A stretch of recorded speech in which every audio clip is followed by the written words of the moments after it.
chops can be tough. And I mean, they can be tough to make and they can be tough like the sole of your shoe. So today on the Spicy Apron Cooking Show, I am going to show you how to make the most perfectly tender, boneless pork chops.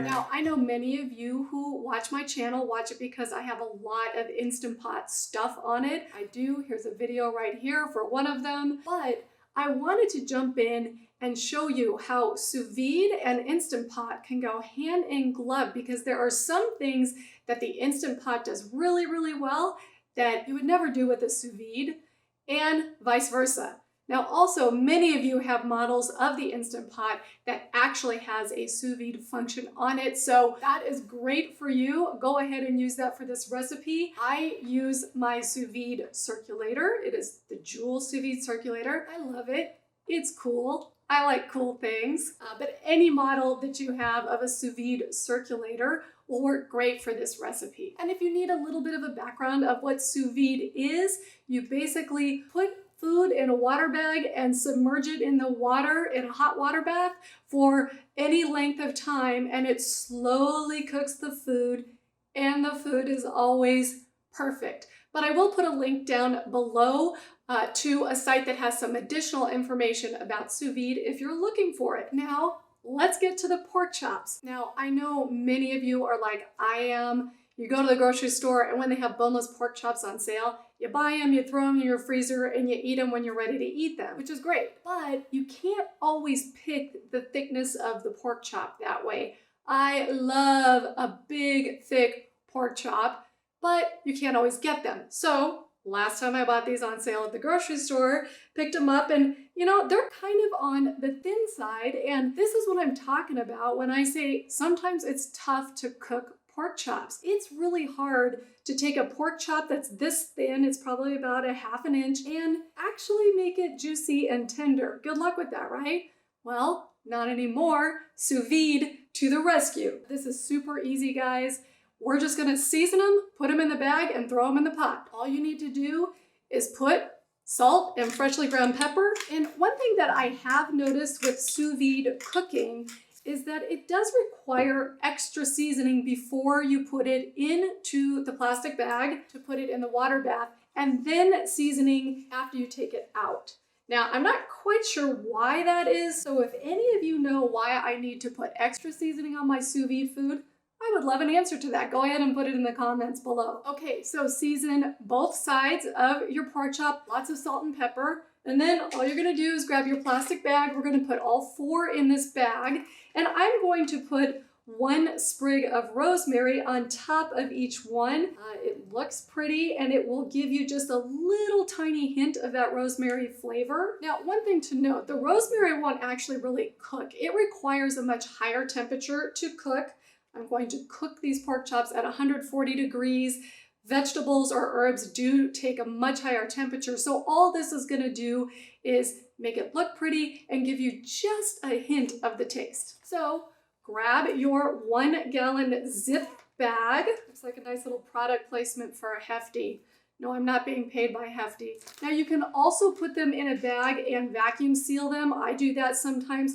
But what I have found is for meats, individual pieces of meat like this, if you just put it in, we can go ahead and disperse the air naturally without using a vacuum seal, and I will show you how to do that in a minute. Okay, so a couple things. Now you've got your pork chops with the rosemary in your plastic zippered bag, or you have already done it with your vacuum seal bag, your big pot of water. Now, one thing to point out, I do have a trivet underneath this because I don't want it sitting directly on my countertop. It could get too hot that way.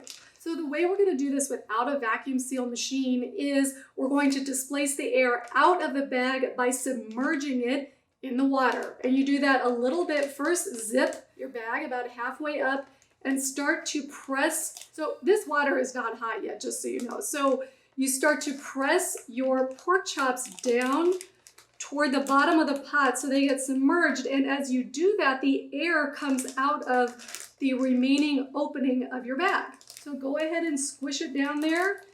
And then as you get closer and closer to the top, you simply zip it closed, leave about an inch and go down as far as you can, but not quite underneath. And if you get it down as far as you can, pretty much all the air is out of that bag. And then go ahead and zip up that last 1 inch.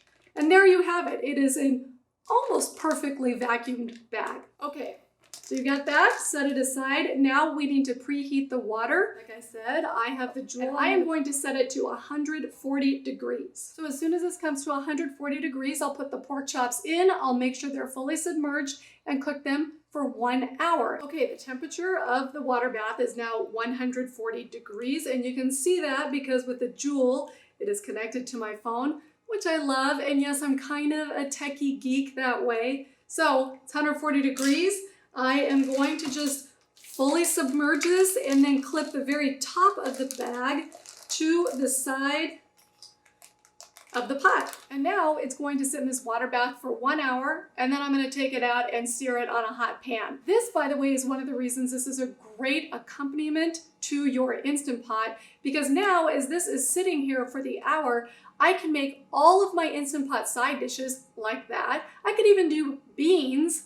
In fact, here's a link to my bean video from dry to done in less than an hour that this is going to take. And then all the dinner will be out at the same time. So super convenient, and the pork chops will be tender, not dry. Okay, my 1 hour timer is up. So just to note, depending on the thickness of your pork chops, as you know, these are very thin. I did them for 1 hour. If you have thicker pork chops, you're going to want to cook them longer. You can do anywhere from 1 to 4 hours. And what happens is the temperature of the pork will not change, but the texture does change a little. So the less time you have it in, it will be a little bit softer and a little bit more moist. And then the longer you leave it in, it will dry out a little bit more, although it'll still be really tender and just a little bit more firm. So because these are so thin, I put them in just for 1 hour.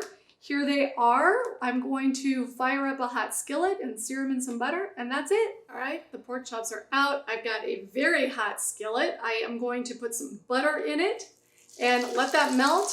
And then we're just gonna sear these pork chops for about 1 minute on each side. Now, these are fully cooked coming out of your sous vide bath, but they don't look quite as appetizing as we are used to seeing pork having a seared crust. So we're gonna add that crust right now. You can also certainly throw it on your grill if you've got a grill handy. Hey, just look at that beautiful sear on top. Like I said, it's been 1 minute on the other side. I just turned them over. It's been about 45 seconds. I'm gonna go ahead and take them off, put them on the plate. They are just gorgeous. And I can just tell by holding it, the texture is absolutely perfect. These are not overcooked. These are not going to taste like the sole of your shoe. And now I'm just gonna sprinkle just a little bit of fresh rosemary on top. You guys, look at that. These are absolutely perfect, and these are thin little pork chops. I'm gonna cut into them just to show you the inside, how moist and tender it is. Okay, here we are cutting into these gorgeous pork chops. Even though they are thin, would you look at that on the inside? They are perfectly done, and these are little skinny pork chops. They are absolutely tender and juicy and perfect. Enjoy them. Texture is fabulous. Never have a tough pork chop again. Try sous vide. You're gonna love it. Happy cooking and happy eating.